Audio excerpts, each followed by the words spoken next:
lectures are turning out to be quite long, more than 2 hours each maybe. Not what we planned, but that's the way it's turning out, more like seminar sessions than like public lectures. I feel I have a lot to say and I want to get it out or down. Several years ago, the College Art Association awarded me their Lifetime Award for Writing on Art.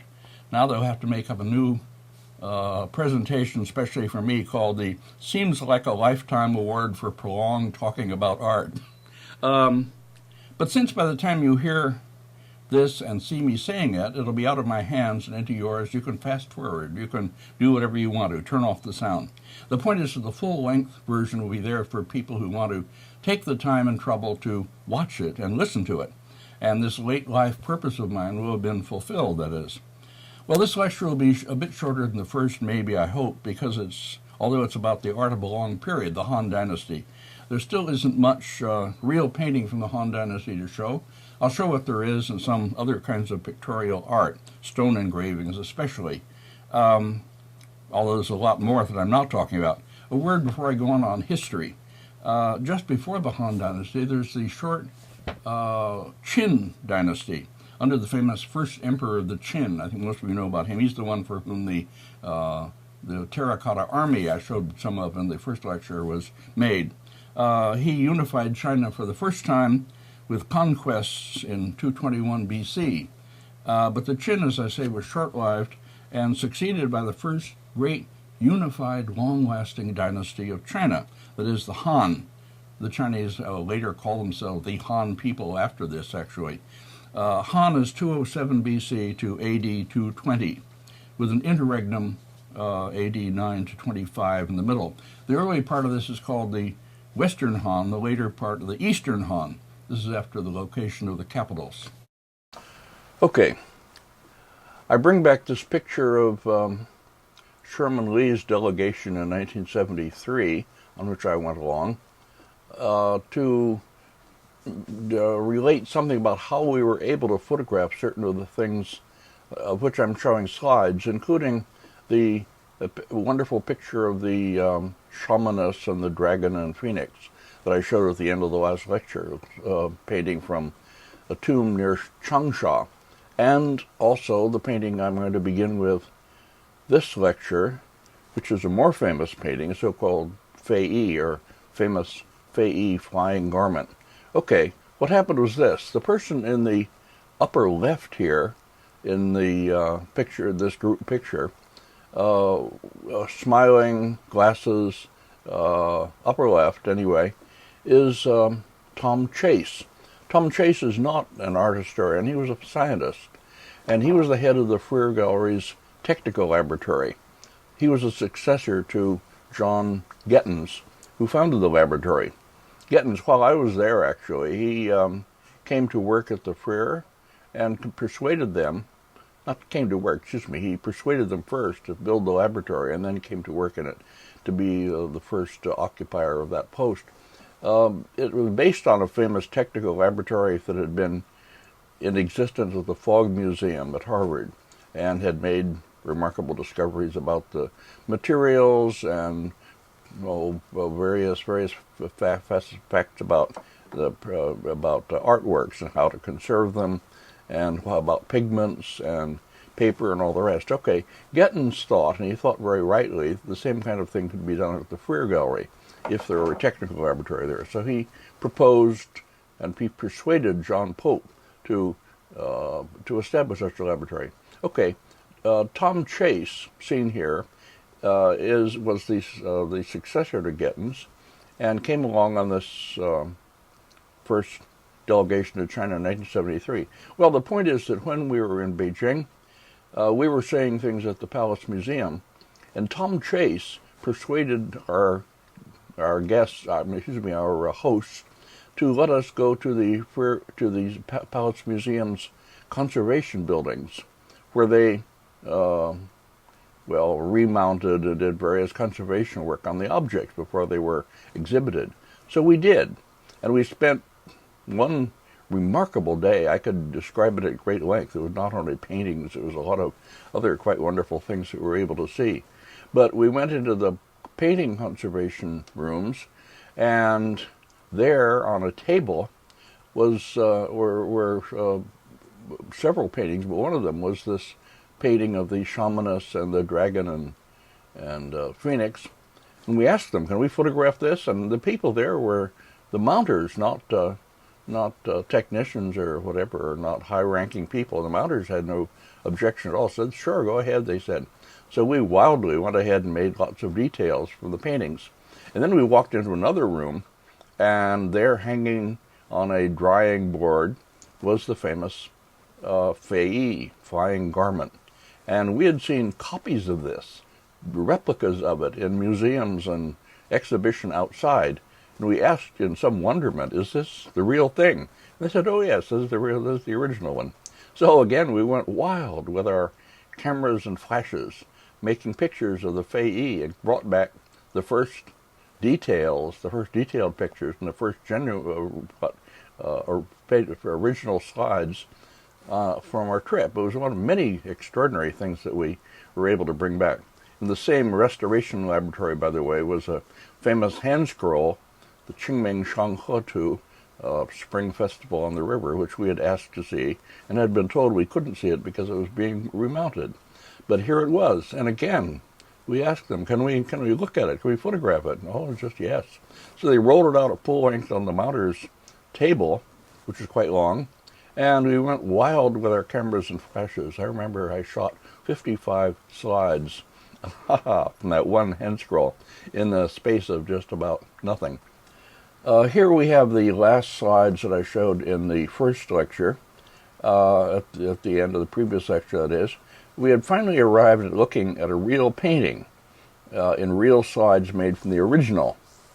In some ways, this is, for obvious reasons, the ideal way to look at a painting, to see real slides from the real painting. There's nothing quite equals it in conveying certain qualities of the work of art that you can't see otherwise. So we go back to Changsha, to this site in southeast China in Hunan province, at this place called Mawangdui. Mawangdui, you remember, where the shamaness and the other late Zhou painting, the one of the man riding the dragon, were found. The tombs around Mawangdui, marshy ground, as I said, and remarkable mode of preservation, of burial, which I'll talk a little bit about as we go. Anyway, from the Han Dynasty tombs, one of them in particular is the tomb of the Marquis of Tai, who was the wife of the Prime Minister of the time. This is a really lavish burial, with just full of extraordinary things of kinds that normally would have perished, would have disintegrated with age. The tomb is lined with layers of white clay and charcoal, which somehow had a positive effect on preservation. And the body, as we'll see, I can actually show it, it was amazingly well preserved. Well, anyway, laid over the coffin was this flying garment. And the belief is that it probably was carried as a kind of banner in a funeral procession and then buried over the woman. Now, there's been a great deal written about this. It's a very famous object. It's reproduced in just about all the books on Chinese art now. And Chinese writers and Western writers have all talked or written and argued about what's happening in it, what it's about, how we are to interpret it. Chinese writers tend to try to match it up with texts of the time. Some foreign writers criticize them for doing this and make other kinds of... Anyway, they've been very interesting, and I'm not putting them down in any way. I'm just not going to try to do that. It's not my purpose at the present. And other people can do it better than I can anyway. So I'm going on being only visual, as I've talked about being. Anyway, it takes the form, it's like a kind of kimono-like garment, but it's actually just a flat piece of silk with painting on it, with projections at the top that give it this special look, make it called the flying garment. Now we'll look at details of it. We were able to photograph it, as I say, with details. So I'll show them one after another. Here, in the central part, in the upper part, the woman and her attendants.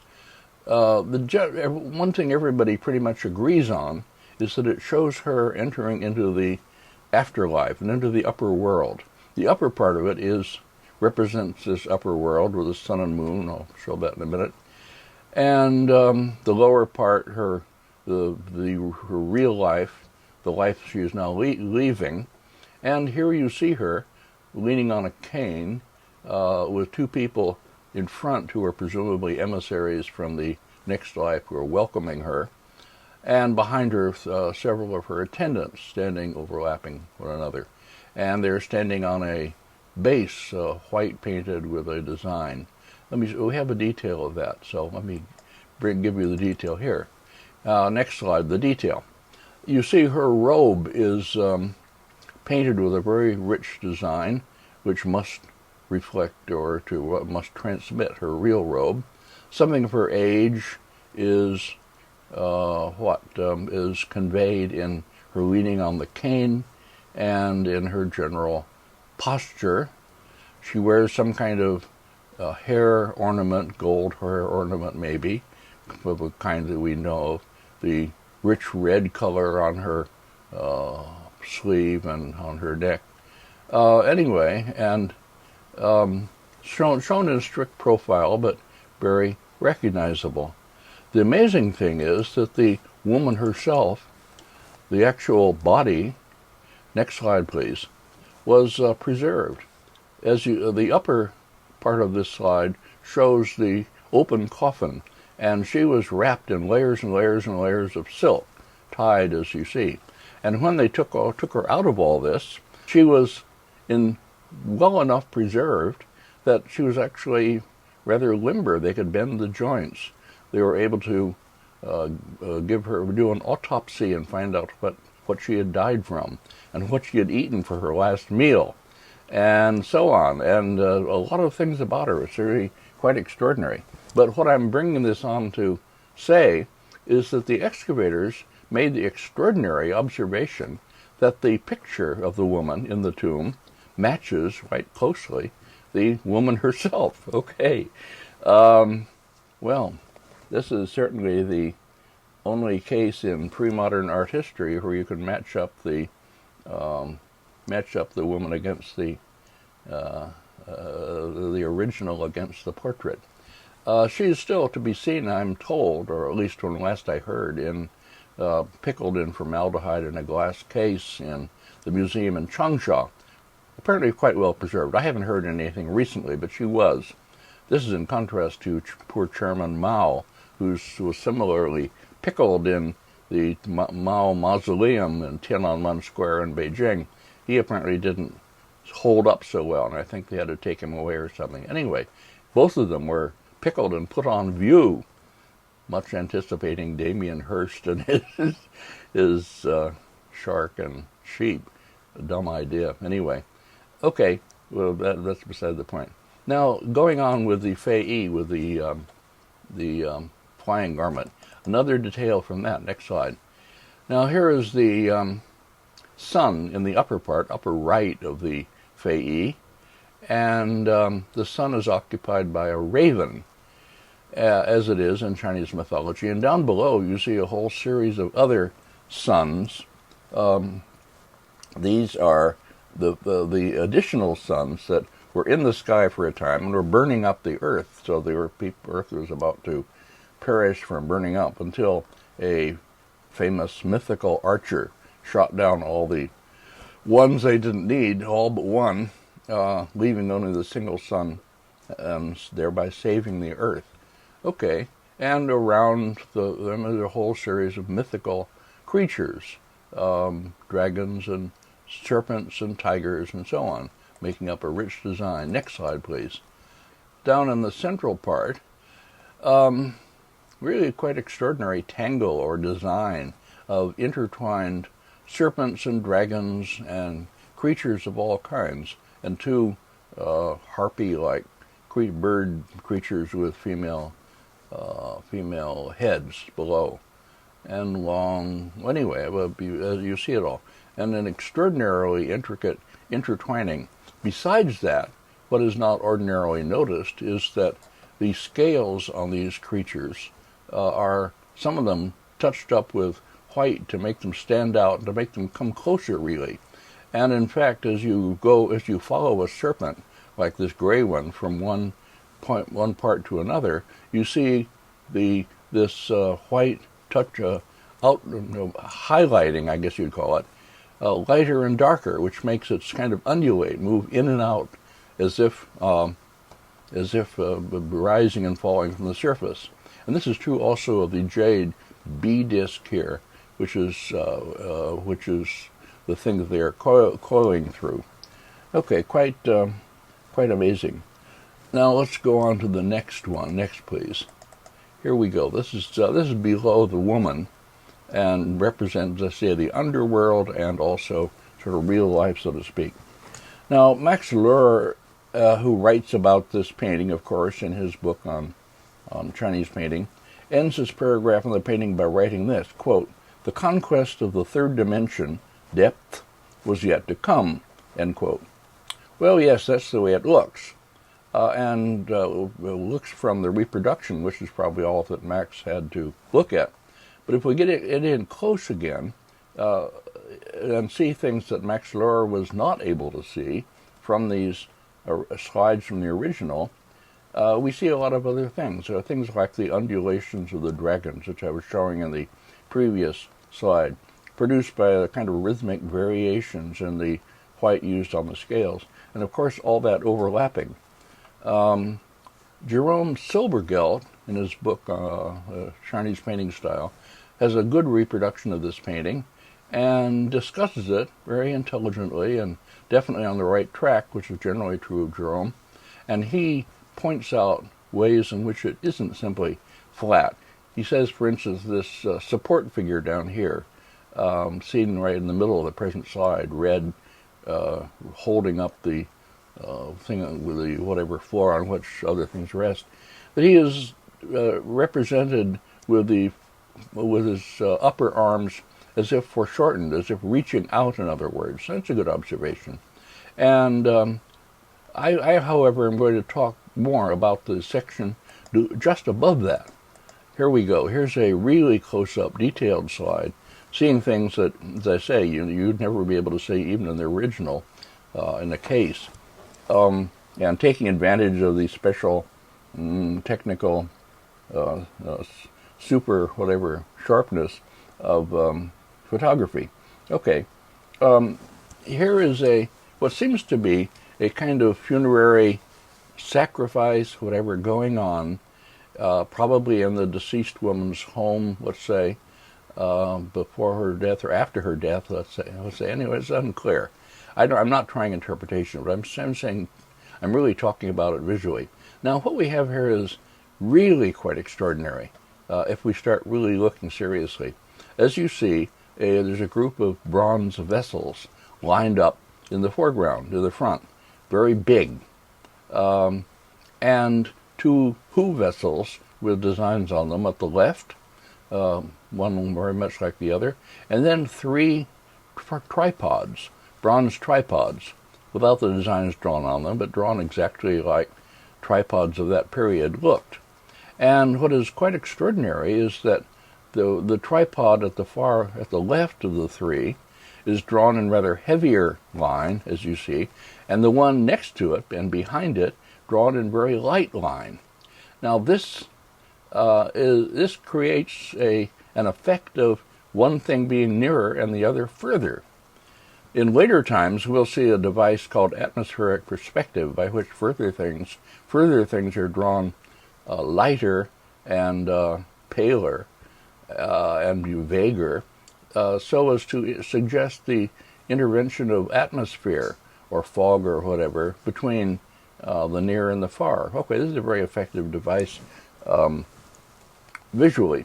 Now, obviously, that isn't what's happening here. You don't have fog between the two tripods, and they didn't mean that. But it still works to make the one on the left come forward a bit and the one behind it go back a bit. Okay, then beyond that, just to the left here standing is a figure, almost full face, white robe, and then on both sides, series of three figures, three is it? Yes, overlapping in echelon, as they call it, Going back and defining the sides of this space going back, and one group on each side. And then we see the back wall. And here, on a shelf up above, are vessels of various kinds lined up, recognizable, and they are drawn without any outlines at all. So you go from heavy outline in the foreground ding vessels, tripod vessel, to a lighter one just behind it, and then way back to vessels that have no outline at all. It's very effective visually. And then down below you have some kind of canopy-like thing with a design.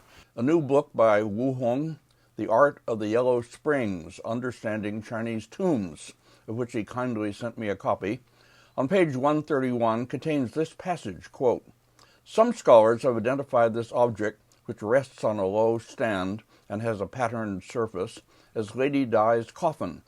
But instead of being a rectangular box, the image is flat, with a soft, round contour. It is more likely the woman's corpse, which the ritual canons require to be placed on a couch, covered with clothes and shrouds, and offered food and wine. In other words, this image represents Lady Di's corpse in the mourning hall, as stated in the Book of Rites," and he quotes, "The corpse on the couch is called a shir, the laid out," end quote. Well, that's a convincing explanation, new to me, of how we should read this scene. At any rate, what this does is define the foreground plane, the receding sides with the groups of figures, and the far end, the plane, of what the old art historians used to call a space cell. The artist, that is, has defined a kind of cell of space by indicating the foreground, the receding sides, and the far end. Really extraordinary for the Han Dynasty, for the 2nd century BC. I don't know if I gave the dates, but that's about it. So this is, I say, really quite remarkable. Okay, enough for that. And I wanted to really emphasize that as the kind of thing you can only do from close-up original slides, or the kind that I used to make all the time. Now, in another tomb, not the one of the Marquis of Tai, but in another tomb, I think it is her husband, there was found a big painting called A Ritual Gathering. This one is almost a meter in height and about 2 meters in breadth or length, but maybe a bit more than that. And it represents a kind of assembly or gathering of some kind, or procession of people and horses on what seems to be an expanse of ground, some sort of assembly anyway, ritual going on, or whatever, ceremony going on. And up in the upper right here are lots of horses, white, dark, in between, brown horse, painted differently to distinguish them. Down below, lots of people, very unclear. It's badly damaged.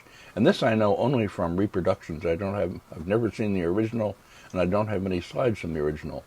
Then, okay, on the left section, let me have the next slide. This is just the left section, a little clearer.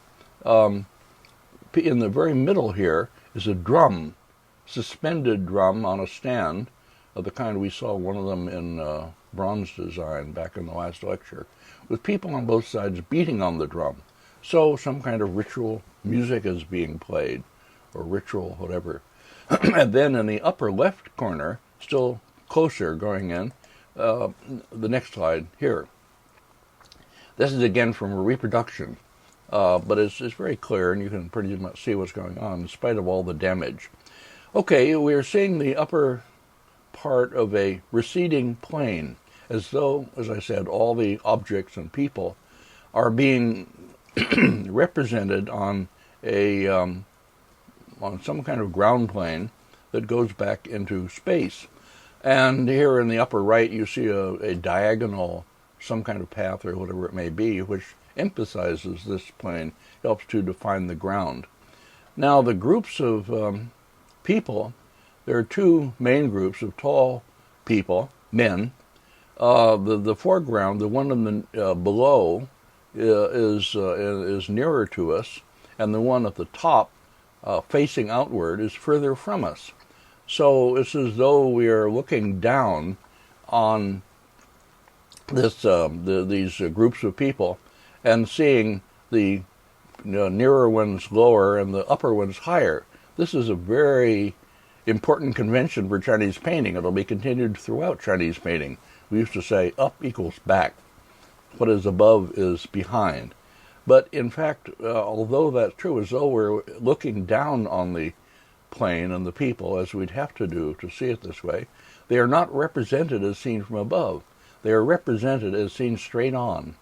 So this artificial combination of seeing things straight on, but arranging them as if they are seen at different levels of depth, is a convention that will continue through Chinese painting.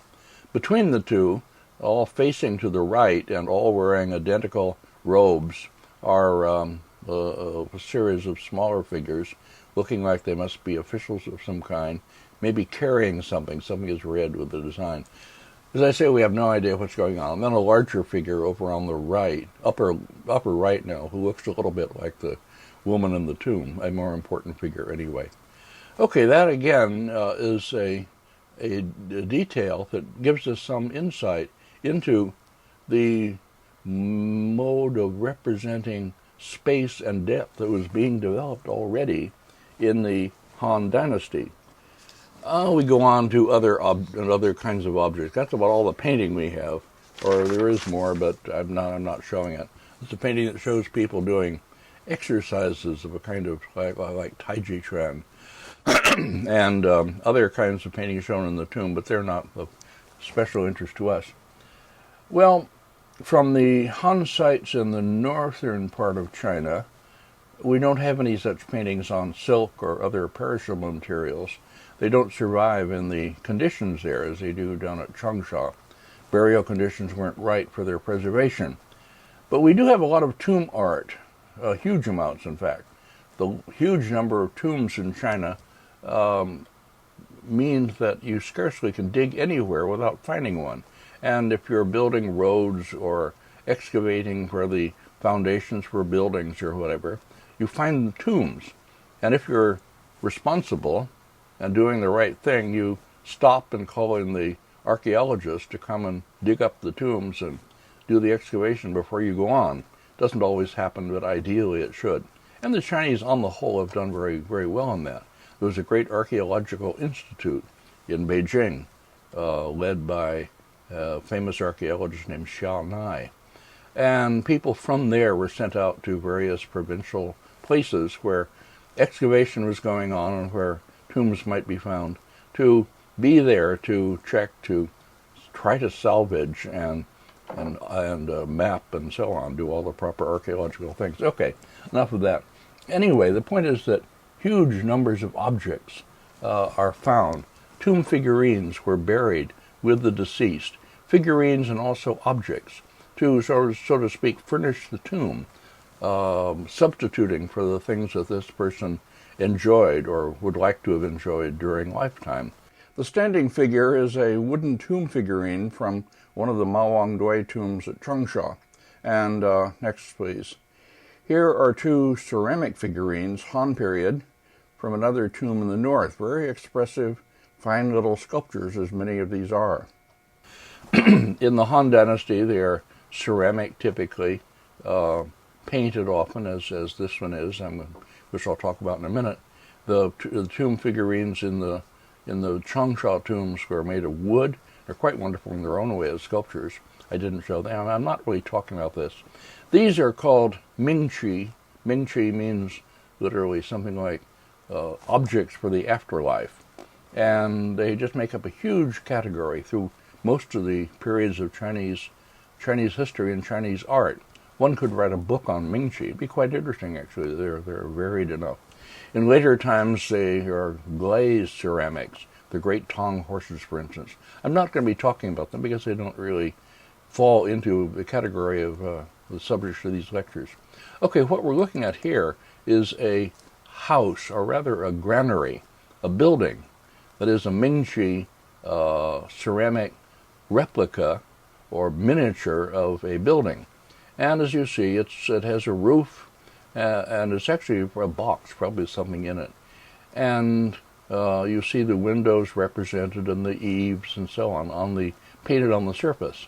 And then in the lower story, you see an open view of what's happening inside the granary. There's a grain storage place. The next slide, please.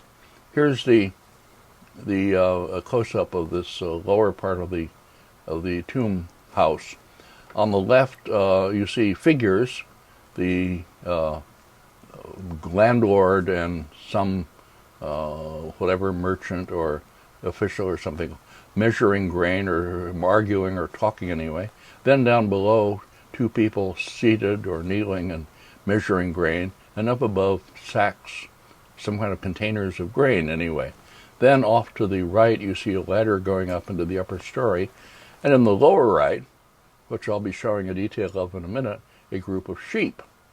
Okay, here we go. Next slide, please. Here are the figures. The largest figure on the left is presumably the landlord or the owner of the granary and of the land it's on, presumably. The person next to him, with a rather sad look on his face, the figures are simply drawn but expressive, and holding open a sack as though receiving something. Okay, then there are two open sacks with frames of some kind, set of frames up above, with some kind of a large vat, who knows what it is. And then down below, people arguing or dickering or whatever, and measuring grain again. Okay, then over to the next slide, please. Just a minute.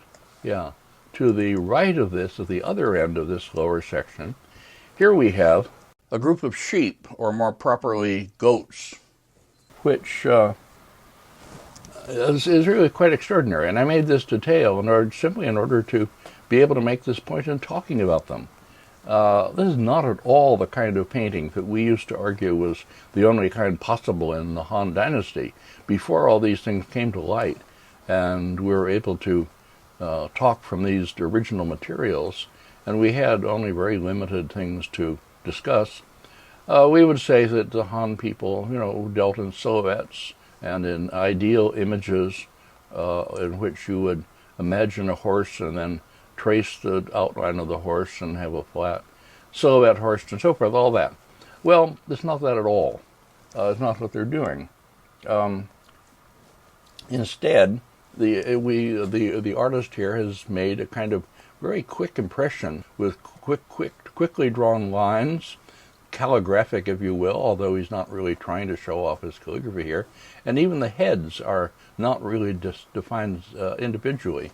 So it's quite a remarkable, almost, I use hesitantly the word impressionistic. And this is some very minor artist working on tomb, on mingqi, things to be buried. Okay, and it makes my point again that use of the brush, but even in the Han Dynasty, or even before the Han, was going way beyond drawing simple fine line outlines. Okay, next slide. Now, other Han painting, which is still preserved, is found in tomb paintings for lintels and various elements of partitions and so on in tombs. This is an example in a now famous tomb located near Luoyang, 1st century BC, early Han Dynasty. And the partition gable here, as you see, with painted lintel in the bottom, is quite famous and often reproduced. It's been made. The whole tomb has been made accessible to visitors by putting the paintings under glass and frames and putting a light in. Up in the upper left here, you see a bare electric globe, and the paintings you see are not only under glass but with this really awful light blue wooden frames for them. But at least it makes them visible as though part of a museum installation. So we were able to go down, and here, see, is a slide made by another of my delegation on our 19 I guess it must have been, yes, our 1977 trip. Here am I kneeling with my white shoulder bag, which I carried all my camera equipment, and my trusty flash gun, and now you don't see it, Nikon flash camera, making detail pictures of the paintings in this painted lintel, as we'll see it. Well, okay, just to remind you of how these are made. By the way, on the side beside me here, you can see the tomb, bricks, or impressed bricks made to line the walls of the tomb with designs on them. We'll see bricks of this kind at the end of the lecture, but with pictures on them. Okay, going on. Here is from a reproduction, much more than I couldn't take such a picture of this from, the original, of this famous partition and the lintel down below. And the upper part is done with open work, with somehow carved through the ceramic and painted. Oh, this is, of course, done without the frame, without the glass. And down the designs in the lower part are made up of figures, and quite lively and interesting figures, representing old stories, or fictional stories. Well, semi-fictional stories, put it that way. Sort of pseudo-history. Here's a drawing of the two of the parts of this lower lintel. And the upper one, I can't remember what it is, but it includes in the middle a figure leaning over, an older man with a strong profile, show detail of the real thing of that. And down below, a story that is known. This is a scene from a famous historical anecdote of the kind the Chinese love to cite in their writing and to depict. And it represents a story called Two Peaches Kill Three Warriors. Two Peaches Kill Three Warriors.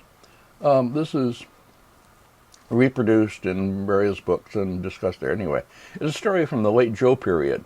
The prime minister of the state of Qi is resentful at three brave warriors for failing to show him the proper respect as he sees it, and he schemes their downfall.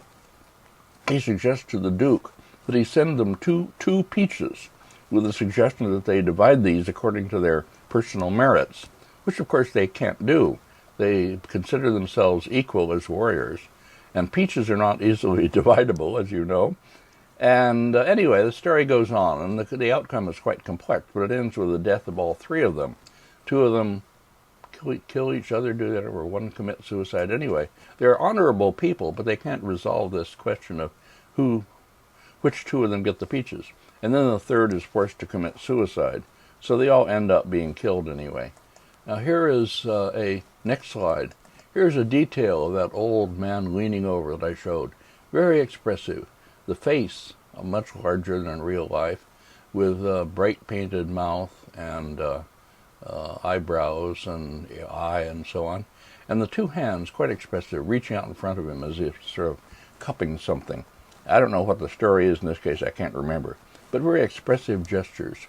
On the next, here's the other side, a detail from the other side, in which we're seeing a banquet, or the preparations for a banquet.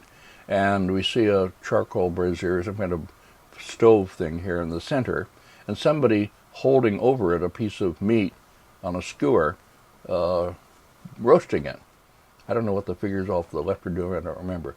But you see hanging in the kitchen here, slabs of meat and even an ox's head over here slightly to the right and above the person who's doing the cooking. Anyway, a preparation for a banquet going on. And behind, actually, hills. Well, I'll show another picture that shows this more clearly. It's being done outdoors, in other words, cooking outdoors. Here's a detail. This is one of the details that I made. And you can see the actual brush drawing and the hanging head of the ox up above, and the flames quickly drawn. Well, these are modest in their way, and they're done by some artisans, but but done with some, well, energy and feeling. You notice, by the way, that the forearm of the man holding the skewer is exposed and has hair on it, indicating his low-class status. His mustache, no, not necessarily, but anyway. Okay, next, please. And then here's another scene from the other end of that lintel, and it shows figures. I don't remember what the scene is, but figures outdoors. At the right is some kind of monster, and then people standing in front of it, confronting it. And behind them, hills, very simply drawn, repeated. Well, we'll see this convention of indicating a landscape by having repeated hilltops in things we'll see later in this lecture. But the figures are very clearly distinguished in every way. The one at the left is another grotesque figure. Here he is, next slide. Next, here with bulging eyes and teeth exposed and big head and so forth. The others are more genteel, more refined and so on. This one with a yellow robe, yellow-brown, and stands, with his mustache and beard, more, anyway, gentlemanly. Okay, these are, as I say, interesting, just as even painters, very minor, by some very minor artists, but still of some considerable interest. Strong characterizations and lively drawing. So these unknown artisans really expand our understanding of what Han painting was capable of. From such humble works as these, we have to imagine what the great wall paintings in the palaces were like. Paintings that we know, of course, only from texts. And there are numbers of those. They've been translated from the very beginning. Sichuan translated, I remember some in his The Art and Architecture of China book, and so on. So we know quite a lot from text, and I'm not going to do that because, I say, this is visuals, and visuals don't include stories from text. Okay, the next slide, please.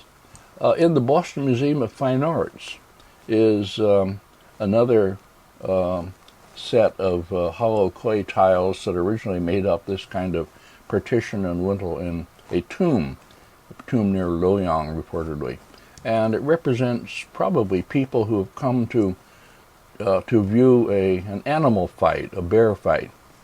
I had a detail of this in my Skira book. Max Lohr reproduces it, so on, quite famous.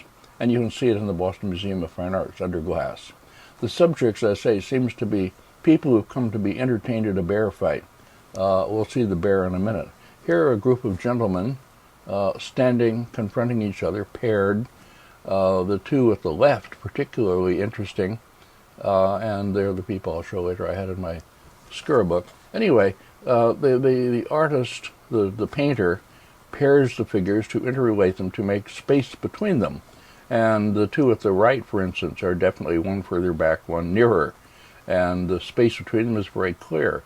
They almost mirror each other, something like anyway. But the point is that this is an early way, and very effective way, of giving some sense of space in the picture. And they are distinguished, differentiated by facial features, by posture, by all kinds of different things. Then the figure standing in the center, and then the two figures, I'll show them in detail in a minute. Yes, next please. Now this is the detail, it's not so good really, from my Skira book. And at that time there wasn't much else to be seen of Han art, so I discussed these as rare examples of Han art. Now we have things that are more interesting, or at least as interesting. And we see their faces are drawn from different angles. One profile, one sort of partly turned upward, wearing mustaches, and they interchange glances.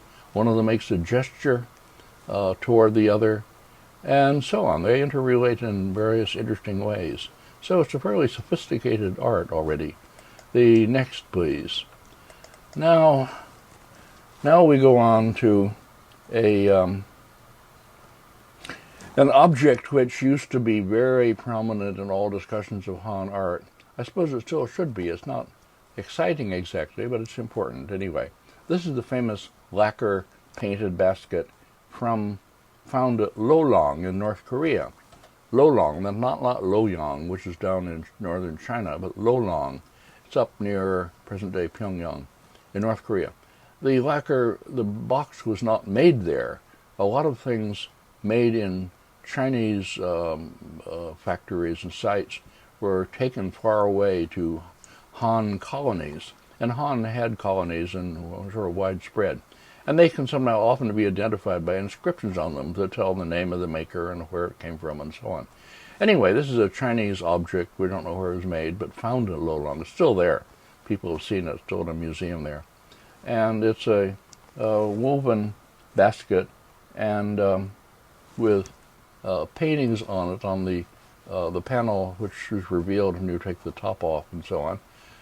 In the, I think, the detail here, two of the long sides of these panels under the lid, and the people who are represented in this case are the so-called paragons of filial piety.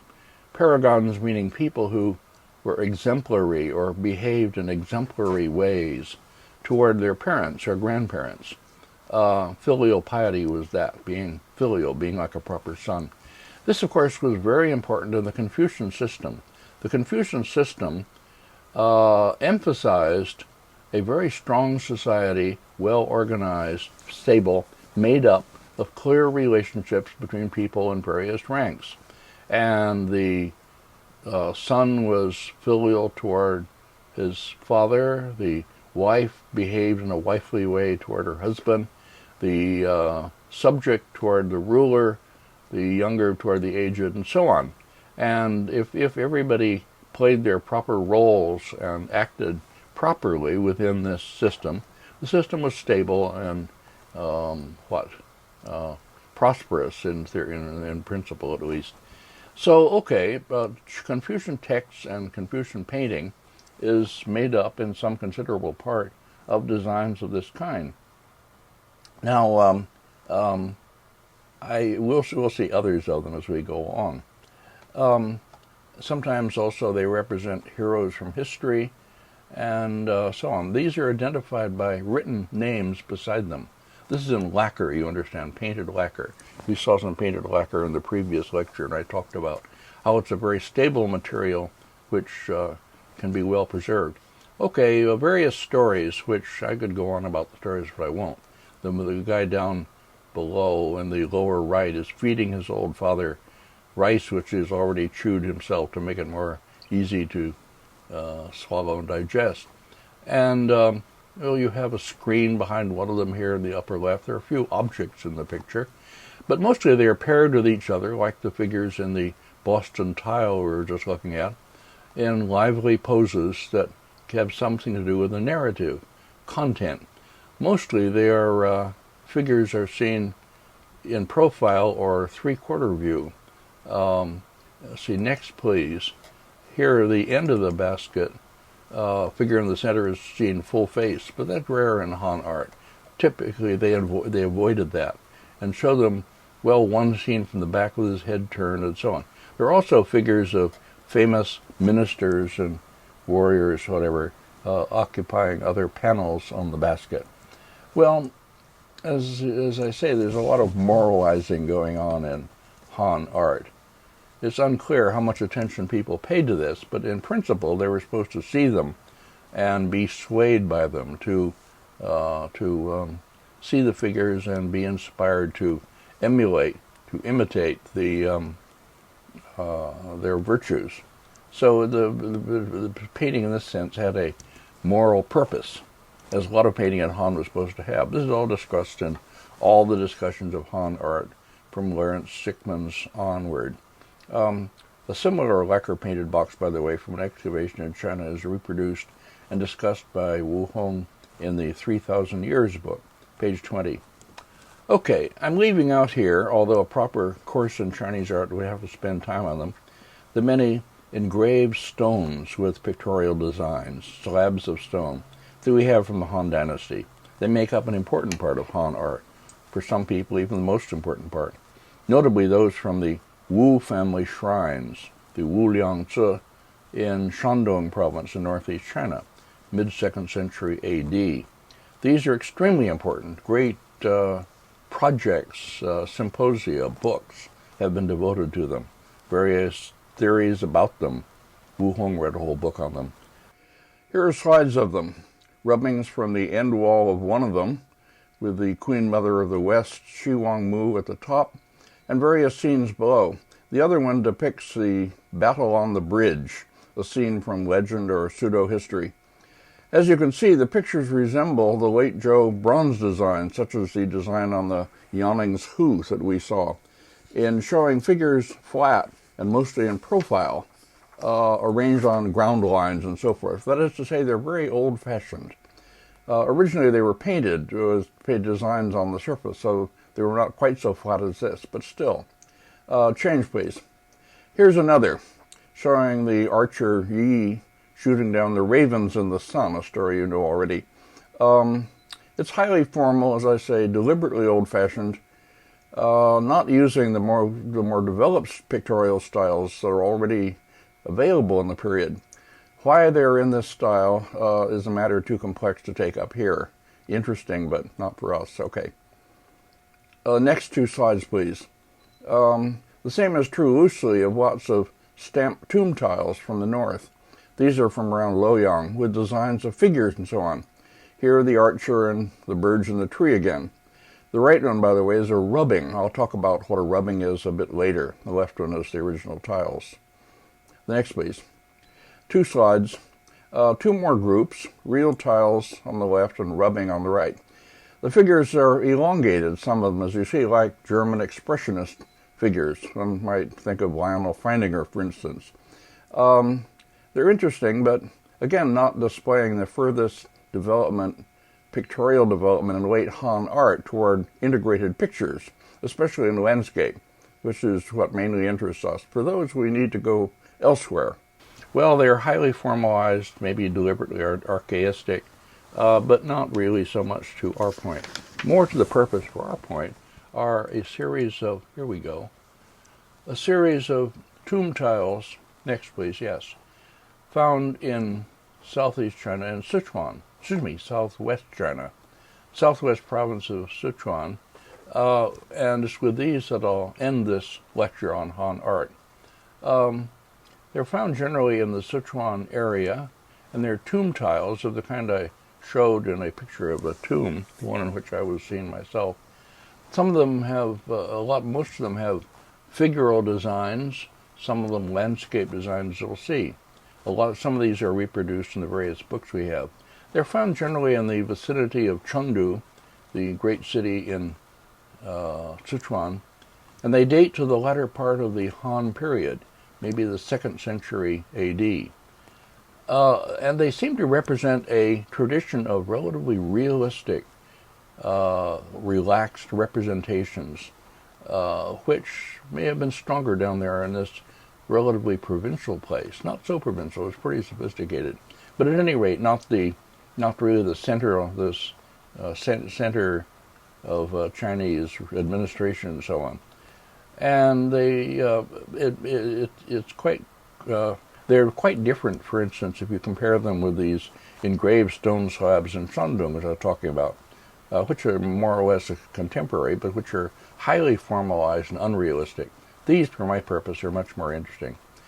Okay, technically they're made of clay. They are made in molds, presumably wooden molds, which must have had designs carved in them, engraved in them, designs which come out on the bricks in fairly high relief. That is, they're not just linear or flat designs. They're about 1.5 feet in width, and were used to construct the walls of the tombs. They are, as I say, made in molds, and they repeat. That is, you can find the same ones in one tomb and another. They're not made specifically for each tomb. They don't represent that occupant of the tomb, but represent instead idealized scenes from the life of an idealized deceased, someone of some power and influence and so on, who's seen typically enjoying a good life. Okay, here are two of them anyway, showing here the one on the right, someone who looks like the ruler kneeling on a platform or sitting on a platform at left, and people kneeling in front of him. Series seen, a group of them seen in back view in the foreground, and then further back, two of them kneeling on some kind of mat and holding objects of some kind which they are presenting. So these are people presenting their allegiance or whatever to this person of higher rank. These figures are arranged, or the objects are arranged to bring out very strong ground plane, floor plane, and clear space, and they turn to each other and gesture to each other and so on, as before. In the one on the left, there are entertainers who are dancing and juggling things, and various kinds of objects placed around tripod vessels and so on. And okay, anyway, as you see. Now these are the clay things themselves, photographs of them. To see them better, people make, here, next two please. To see them better, people make what are called rubbings, or sometimes called ink squeezes.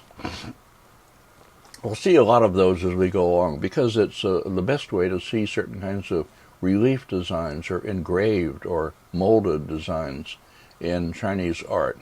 You do it by taking a piece of strong paper, strong fibered paper, but flexible, and placing it over the surface and wetting it and pushing it down so that it fits down into the the lower parts of the design and over the upper parts.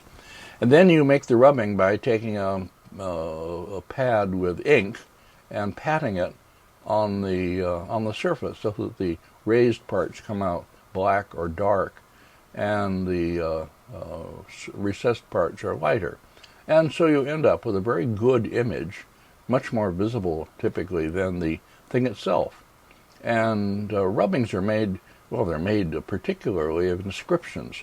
The Chinese way of preserving old inscriptions and calligraphy was to engrave them in stone, and then people came along and made rubbings from them, sometimes so many that over the centuries the stone has been worn down by people making ink squeezes or rubbings. Okay, this is quite an art in itself, by the way, making a really good rubbing technique.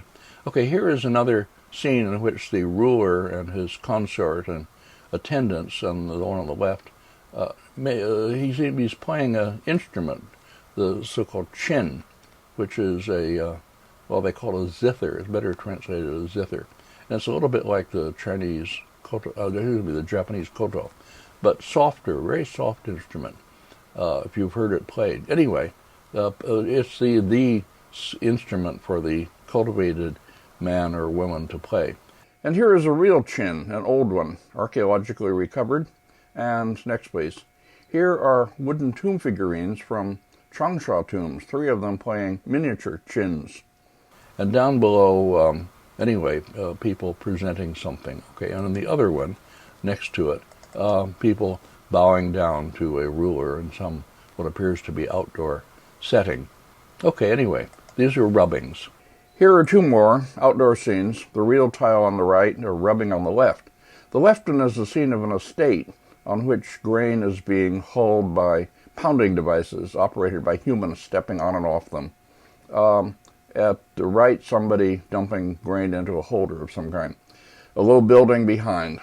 This is a lively, informative scene, visually informative, I mean, and interesting in that way.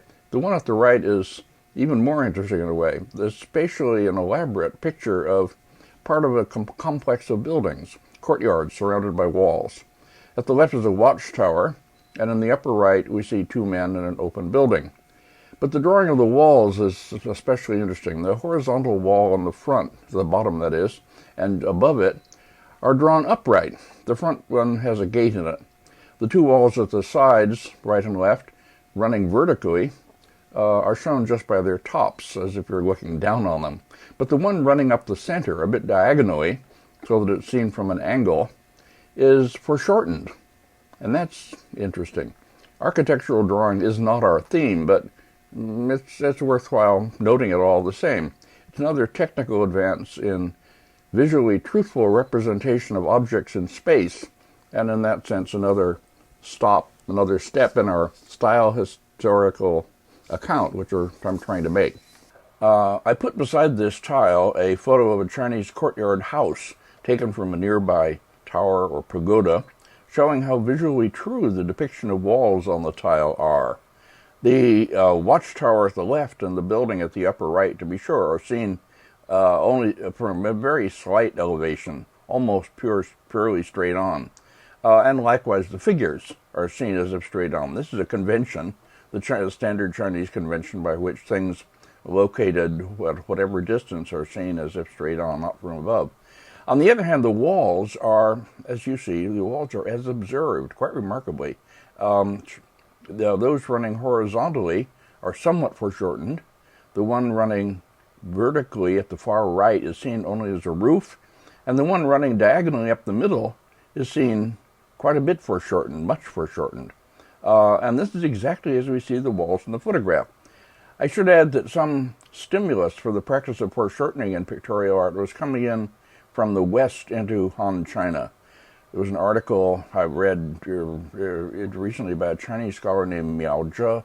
I don't know him, but anyway, in the Taidao Journal of Art, Taiwan National University Journal of Art History, number 27 for September 2009, showing how images of horse-drawn carriages that are seen in Han art are based on images coming across the steppe region across Central Asia from Greek painting, very convincingly. This matter of foreshortening in Han pictorial art reminds me that in the first lecture, I failed to introduce and discuss, as I should have, an important example of foreshortening from the late Zhou period. This is a mirror seen here in the Hosokawa collection, well known as the Hosokawa mirror. It's actually the back of the mirror that we see. The other face would be highly polished and would be the reflecting surface. The design, which is inlaid in silver and gold in the bronze, is mostly made up of typical late Zhou abstract ornament, with two dissolved animals, also quite typical, occupying two of the three large zones between the abstract ornament. But in the third, located here at the top, is a surprisingly pictorial image that seems totally out of place for the period, showing a man mounted on a horse and holding a sword, confronting a tiger, and the horse is strongly foreshortened. When I showed this mirror in class, I used to argue that this image must have come from outside China, and probably from far to the west, where foreshortening was already used in Greek painting. I had a slide made, in fact, from one Greek vase painting showing foreshortened chariots and horses, much like the one that's reproduced in the Miao Zhe article. So I'm happy to see somebody else pursuing this important cultural cross-Asia connection. On the other hand, what we see here, I think, is based on observation in a good Gombrickian way. Now, particularly important for our purpose are some of them which are have landscape subjects. The next, please. Here. This is one that Laura describes at some length, and it represents a salt mine, and there were actual salt mines in this area, and so it was something that the maker, or the picturer, I won't say painter, what would you say anyway, must have known from first hand.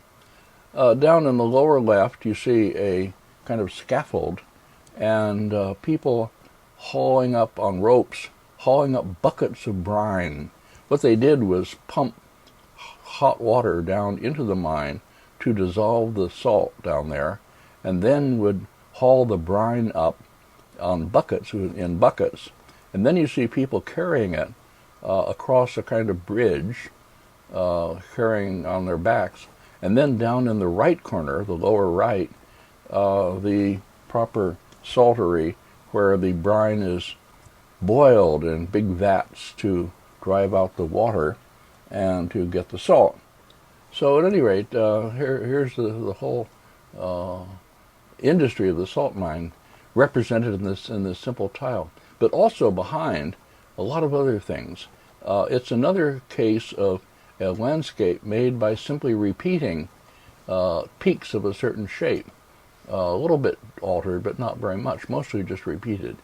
And as Laura points out, some of them are shown sort of as if stretched across the surface instead of being properly going back but it's the best they could do at the time, and really fairly remarkable for the time. We see here the beginnings, or the first things we can see of landscapes. If we were to go back in stone engravings, I could show you old stone engraved pictures which involve trees and birds and outdoor things, but that's something else. At any rate, I'll take these to be the beginning of landscape for our purpose. You can see trees, all of them, each of the trees enclosed within the particular peak. Each of the peaks, that is, becomes a surface on which some kind of objects and figures and animals and whatever and trees can be represented. And you see a deer turning its head here, and some kind of a creature in a tree, and you see, anyway, beasts of various kinds, and I think a hunter somewhere, if I remember. Okay, anyway, so here, this is a kind of landscape in which you compartment the scene with outlines of peaks and things represented flat against them. Here's another. This one is in a rubbing. Next, please. This is seen in a rubbing, and it's two different scenes, above and below. In the one above, you have a lake or river, lake more likely. It seems to be a, what look like lotus leaves, anyway, rising from it, and fish, as if seen through in the water. And then behind, you see geese, several of them on the water, and then gradually rising and flying away. And if you follow it, you see them making their way and flying off in the upper left. Meanwhile, on the shore, you see the receding shoreline represented here. On the shore are two archers kneeling and shooting arrows at the geese in flight. They are shooting weighted arrows with weights attached to lengths of light rope or twine, which would wrap around the birds' necks or wings and bring them down. And then trees. Really quite a fine scene. I mean, a remarkable scene in which the artist here represents depth by defining the surface of the water with the various elements, the trees, the lotus leaves, the geese, and also by the receding shoreline, and then by positioning the archers, all together a quite coherent, well-organized scene, which is easily readable and really very effective. Down below, you have an agricultural scene in which the figures are workers on some farm, fields in the estate of the deceased person, presumably, and they are flailing, they're harvesting grain, and the one at the left has carrying some of it over his shoulder. Okay, again, lively images. One can only, as I say, sort of imagine from these what landscape representations in painting must have been at this time, how the people might have responded to these representations. We can read in texts about various kinds of painting that were done at the time, which were paintings of some kind of landscape. There was a painting of the Milky Way, which seems to have been a picture of a river in summer, that made people who see it feel hot, as though they were really in the place. Or a painting of the north wind, which made the viewers feel cold, shiver. That is to say, the imagery in the painting aroused the same feelings, if the painters were successful, as the real scenes in nature would have aroused. The people looking at the paintings were supposed to respond to the paintings as they would as if there were real people and real scenes in them, and the paintings in that way somehow substituted for the real thing. And in some part, this was a moral purpose, because the things represented and the people represented will have some sort of moral message, like the Confucian paragons of filial piety, but others are just ordinary scenes like these, which made you feel comfortably outdoors, whatever it may be. Okay, here's two more of the last two slides. This is the tile itself, not a rubbing. Michael Sullivan, writing about this, calls it, probably rightly, a picture of a woman entering a mulberry grove. You see a gate down at the lower left, and it does seem to be a woman entering. Mulberry leaves were used to feed silkworms, and gathering mulberry leaves was a kind of traditional occupation for women. And you see in later times, you see pictures of women gathering mulberry leaves. The other one, and the other side here, represents a scene on a lake, or a pond perhaps, again with big lotus leaves and sprouts coming up, flowers coming up, ducks on the surface, and a boat, somebody maybe picking lotus root, which, as you know, is edible. At any rate, seen out there getting something out of the water. And then on the horizon, low hills. As the pond continues, and the lotus leaves are obviously put on in a very schematic and artificial way, but still, it makes the surface of the water stretch back to this high horizon. And then on that, above the low hills, are trees, quite actively drawn. So we have a surface and space in the distance. Quite an effective landscape. Something I came upon is this rubbing from a stone tablet with a carved relief design on its surface, unearthed in a site in Sichuan province. It doesn't say what kind of site, whether it was a tomb or what. Anyway, and the original stone is kept in the Chongqing City Museum. The rubbing is reproduced in a book I bought at the Academia Sinica in Taipei. They have the rubbing, that is. The stone tablet is 42 centimeters high, 52 centimeters wide, so it's somewhat larger than the clay tomb tiles, one of which, as we saw, has a similar design. We'll put it beside this one for comparison. Somewhat larger than the clay tomb tiles, all right.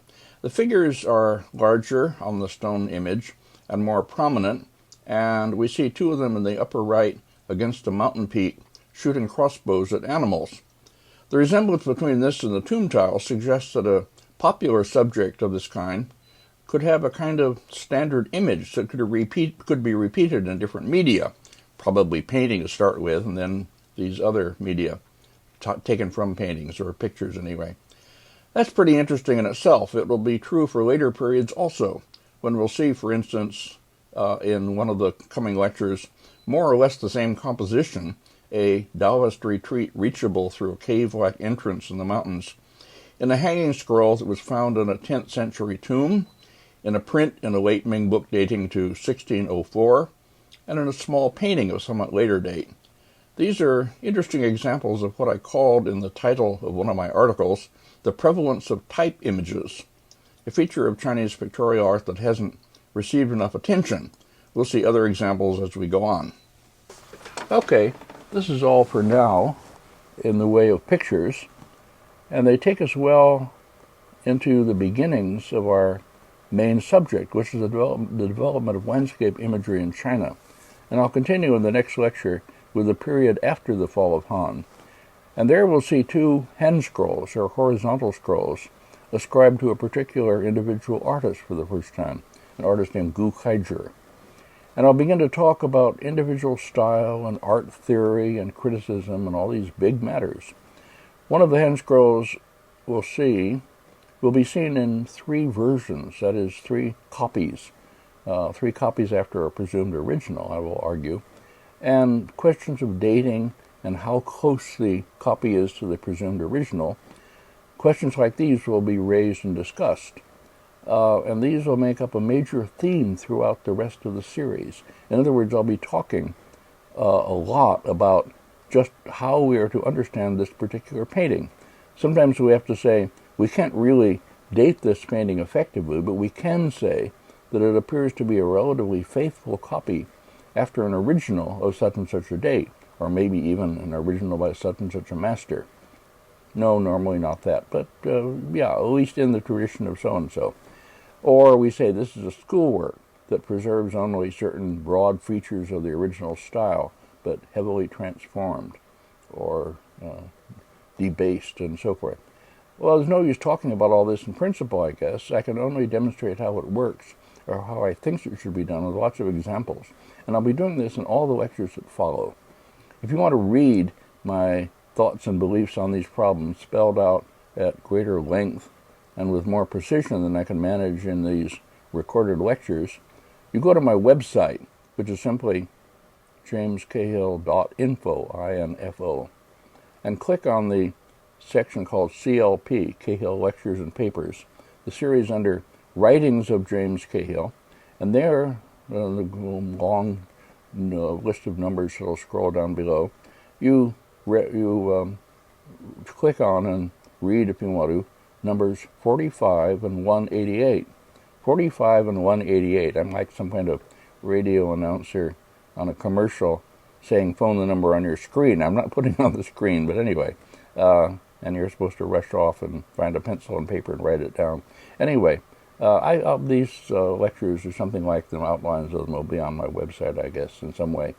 CLP 45 and 188 are two essays I've written on these big questions of attribution, copies, all of that. Text that you can read on the screen or download as you wish. Okay, that's all for this lecture. The next one will be longer, with many more images, lots of visually exciting pictures and issues, and I'll see you then.